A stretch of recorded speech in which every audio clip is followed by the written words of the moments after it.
Hello, my friends, and welcome back to the show. Today, because of where we're at in the year, which means spring is coming, which also probably means a lot of you are getting ready for some spring goals that you have. But also, if you're listening to this with future goals in mind and you have absolutely nothing on the calendar this spring, this is going to benefit you. I'm really glad you're here. We are going to dive into the top five carb loading mistakes that I see as a sports dietitian in practice, having helped thousands of runners with their nutrition and worked more closely with hundreds of runners, especially on carb loading for longer distance events. And these are kind of based off of my experience, but it's also based off of research and a lot of just like questions too that I get from a lot of you, either through Instagram DMs or on the podcast. And I wanted to have a podcast episode to kind of dedicate towards this. I do have a lot of other resources on how to carb load properly.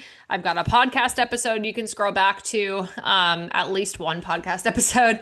I've got several Instagram posts. I also have a free guide to race week and carb loading that you can download that is linked in the show notes. And I have a masterclass too on building your fueling plan. So lots of resources on like how to carb load. And I do talk more in depth about these mistakes in these resources, but this will be helpful too. So, number one is that you didn't practice. You got to race week. This happens all the time. Me and every other sports dietitian post something along the lines of, hey, like, it's the week of the Boston Marathon. Here's how we can help you carb load for free with our free resources. Please eat carbs. And without a doubt, like I always get people asking me questions about how to carb load or disbelief over how challenging it is to carb load or wanting to book an appointment with me to help them with their fuel plan 2 weeks before the race. And if we have waited this long, friends, we probably have no business doing a proper carb load if we didn't practice in training. And what I mean by this is that a lot of the times the mistake is you didn't practice. And when you see the information like, hey, carb loading is 8 to 12 grams per kilogram of body weight per day for several days before a marathon, usually 2 to 3 days, usually 1 to 2 days before a half marathon. And if you do that calculation and you're like, whoa, that's so many carbohydrates, like, I don't know if I'm going to be able to do that. If it's double, triple, quadruple your habitual carbohydrate intake, that's a huge red flag that like we aren't fueling adequately in our training because a carb load should really feel like a little bit of like just a little bit of a scale up from your norm in marathon training, especially. It shouldn't feel like the super dramatic, drastic jump. So if it does, know that, oops, you made a mistake. You're under fueling and you didn't practice enough in training. And that is, just some money in the bank to make sure we do that next time. And for this time, maybe we try to scale up our carbohydrates without being super stringent about trying to fall within a crazy reference range that's going to make us feel miserable. So you should be practicing. A reason that, or a way that I have clients practice is by doing a 1 day carb load before all long runs over 2 hours in length during training. So you're following that 8 to 12 grams per kilogram a body weight rec, but only for 1 day. And therefore, it's going to help you scale up over the course of your training cycle. It's going to help you perform and recover better in your training. And it's going to help you get to race week and know what you're doing. You just have to copy and paste what you did for the past several weeks. So avoid that mistake. Number two is to carb load, you're reaching for fatty foods. This is a really common mistake. People think carbs, okay, pizza, cookies, cake, baked goods, fried food, chicken fingers, French fries. No, no. A huge component of carb loading is carbs and avoiding too much fat. Fat digests very slowly. It's going to stick around for a long time in the GI system and probably give you a lot more GI issues and also be super filling and make it hard for you to actually meet your carbohydrate needs because you're just like full of fat. So while fat certainly has its purposes, like it's a healthy, macronutrient that we all need in our diet, we really want to reduce fat intake during a carb load and make sure we're choosing carbohydrates that are lower in fat. And again, if we practice this during training, it's going to be a little bit easier to implement come race week. So these are probably things like pretzels, applesauce, juice, bagels, sandwiches, like PB&J, something like that, not like a fried chicken sandwich. Um, I'm drawing such a blank. Graham crackers, white rice, potatoes, um, gummy candy, that type of stuff. We don't really want like the cookies, the cakes, the baked goods, the croissants. Those are actually super high in fat. And if you're someone too who's had like gallbladder surgery or a Whipple procedure, you're going to be even more sensitive to this and want to really take some extra care to make sure that you're doing a low fat carb load like you should be doing. Number three is I'm just putting fiber. You're either getting too much of it or too little of it. These are common mistakes in carb loading. A lot of the times my super health conscious population um, easily gets too much fiber during a carb load because you're terrified to carb load with anything but like fruits, vegetables, and whole grains because we maybe have orthorexia, which is a, eating disorder based off of clean eating.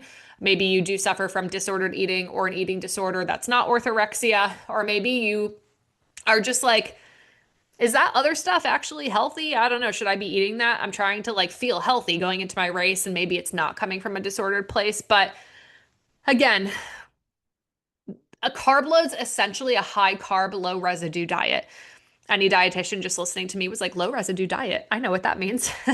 um, because that's a clinical diet, basically, meaning that there's just not much left in your GI tract. It all digests very quickly. And that's what we want for a carb load because we want to spike our blood sugar. We want to spike our blood sugar. Let me say that one more time. We want to spike our blood sugar. You need to spike your blood sugar in order to get your glycogen stores to go up. We have research showing that a higher blood sugar during training, during performance, is better for performance and recovery. We don't want a low blood sugar during a carb load. If you do have diabetes or you have, type 1 or type 2 diabetes, or if you have insulin resistance, there are ways we can be more strategic about this. And this is, what I discuss in these resources that I'll link in the show notes. My team dietitian, Erica, is board certified in diabetes and sports nutrition, which is really rare, folks, let me tell you. She's also a great resource on this if you need extra support. But we want to spike our blood sugar, so quit it with the super high fiber foods. We don't want them. We want a low residue diet that also spikes our blood sugar because we're trying to get glycogen stores to go up and digestion to settle. Now, too little fiber intake can also back some people up where you're getting constipated or you're experiencing a harder time staying regular with your bowel movements. Now, again, this shouldn't be a surprise race week because this should be something you've practiced in training. So you should have an idea of where you stand with this before race week if you have practiced properly in training. Part of the practice is understanding how much fiber is good for you specifically. For me, I know I can handle a little bit more fiber and be perfectly fine on race day and also have no problem getting in adequate carbohydrates during a carb load. I can handle something like some beets in my, grain bowl pre-run or pre-race. I can handle some fruit, some oatmeal. I do. That's what I do in a carb load. I have clients who can't handle that, and they experience more diarrhea, more GI issue potential on race day. So this really depends on you, which is why I encourage you to practice. Some tips I have are maybe you do incorporate like a higher fiber breakfast the days of your carb load so that you are able to have your bowel movement in the morning. And not get too backed up. And then as the day goes on, you lessen the fiber intake. I personally don't have people get too crazy about this. Like if you want to have some fruit, have it. If you want to have, a vegetable, have it. But we probably don't want more than like one serving of vegetables per day on a carb load. Because again, the purpose is not to get your veggies in and have a low blood sugar. The point is to spike your blood sugar to get glycogen storage to go up and to have a low residue diet, which veggies are not a part of. So we really need to play around with this. You want to find the sweet spot with fiber. Know that it's probably going to be under what's like recommended daily for healthy Americans, which is like 25 grams for women and 38 grams for men. It should be under that for a carb load per day. And some people are going to do okay with a little bit more than others. So if you're really worried about fiber or about being able to go to the bathroom, maybe do incorporate a little bit more fiber and see how that works out for you during training. If you suspect, like have a suspicion that you might be incorporating too much fiber because you're like, I do incorporate a lot of vegetables and fruit and oatmeal and whole grains, and I'm trying to call that a carb load, but I don't actually think that that's going to work, then scale back, switch to white rice, applesauce instead of apples, juice instead of fruit. Skip the vegetables completely or do potatoes if you're going to do a vegetable, and see how you feel. Number 4, you're not staying hydrated enough. So the purpose of a carb load is to increase glycogen storage, which is your stored form of carbohydrate, which you need to not hit the wall in a marathon when combined with intra-run fueling. A lot of people have asked me, if I carb load, do I need to fuel a long run, even if it's an easy long run? And the answer is yes. I mean, will you keel over if you don't? No, you'll probably make it. But like, no, we should be optimizing our fueling intake so that we are recovering optimally and not cutting corners with this, with our health. But I digress. The purpose of a carb load is to increase your glycogen storage. Glycogen is stored with water. So if you have carb loaded properly, you will probably feel a little bit like a fluffy Michelin man. You will not feel like your most felt self.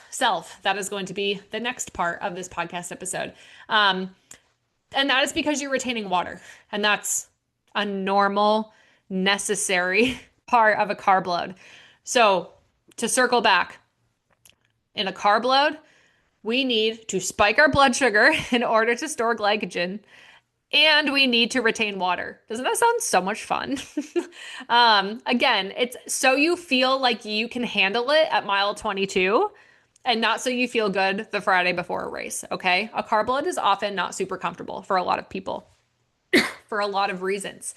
But it's not, that's okay. Both things can be true. You can feel super fluffy on the start line and like, dang, I feel like I'm a sausage busting out of my outfit right now. And I've got so many gels on me that I can't fathom taking. And I feel like a slug and perform amazing. Okay. So I felt on the start line of most of my races. The ones that I felt like super fit and lean and like peppy on the start line, I hit the wall really hard in those races. So again, the purpose of a carb load is to top off your glycogen stores. And in order to do that, we need to spike our blood sugar and we need to retain water. So make sure you are staying hydrated.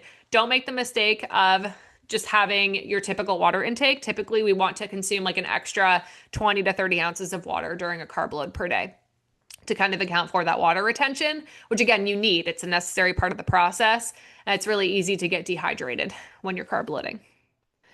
Number 5, the mistake. You're freaking out because you don't feel skinny or fit or lean or light or like you look good in your outfit. Whatever it is, you're feeling fluffy the days before your race. You're feeling like you see less definition in the mirror. A lot of people will say bloated. I always like to differentiate the difference between water distension and like gas or pain or abdominal like discomfort. Because sometimes people feel both, and sometimes it's like, oh no, I don't have GI issues. I just feel like puffy. Feeling puffy and maybe like a little bit off from your norm GI wise, normal, expected part of the carb load. Feeling puffy and like you're 6 months pregnant and you have diarrhea, gas, and want to throw up, not normal. We're probably making a mistake by having too much fiber, too much fat. We haven't practiced this enough, or we have another GI condition that is making carb loading really challenging, like candida or small intestinal bacterial overgrowth, all of which is what I help clients with. So again, you're not supposed to feel skinny. You're supposed to feel like a jet sitting really heavy on the tarmac because it's loaded up with jet fuel, because it has to go fly over the Atlantic Ocean and not make fuel stops. Okay. That's what you're feeling. If that jet was like super light on the tarmac, no fuel on board, it's feeling like a skinny, sexy jet, it's not going to make it over the Atlantic Ocean. Okay. It's going to crash. So are you, if you are not fueled properly. So again, sometimes it can help to wear clothes that feel comfortable. I definitely remember the last time I went to the Boston Marathon Expo, I was carb loading and I knew I would be doing some meetups with clients. And I was like, oh, I want to wear this outfit. And I put it on and I was like, I don't feel good in this outfit and took it off and put on something more comfortable. Um, Totally normal. I then ran my third fastest marathon ever at 15 months postpartum. So, again, and my fastest mile was my last mile of the Boston Marathon. So, again, it's not about the feeling. It's about the purpose, which is to top off your glycogen stores. And we want to make sure we are aware of where our stress is lying. If you're so stressed about like not feeling fit or skinny or being nervous, like that is going to burn through your glycogen stores and burn you out mentally. So we want to really avoid that. And if we can, keep our peace. Go along with the plan, even though you're nervous. Like take the nerves along for the ride. Try to deload your central nervous system. Try to get outside. Chill out, relax inside if that feels better to you. Do things that make you feel like you outside of running, because you're probably not running a ton in your taper. Um, you can also avoid the scale. It's normal to gain a few pounds during a carb load. That's the glycogen and water retention. A couple pounds is normal. You don't need to weigh yourself to be like, am I doing it right? But I would avoid weighing yourself if that's really going to mess with you, or just know that that's the case, even if you don't weigh yourself, to say, oh, yeah, I should be gaining a little bit of water retention, glycogen poundage here. That is going to be used during your race. So, these are the top 5 mistakes. There's certainly more. And if you do need support, check out the resources in the show notes. I'm going to link my race day fueling masterclass, along with how to book a session with myself and or Erica. And please make sure you're booking this in advance of your race. Don't do it the week of your race. We want to have time to troubleshoot if we have to troubleshoot. We want to have time to practice if you haven't practiced yet. To really nail this down so you can nail your race. And we would love to help you with that. So I hope this was helpful. And until next time, happy fueling and happy running and good luck. Good luck at your races if I don't talk to you before then.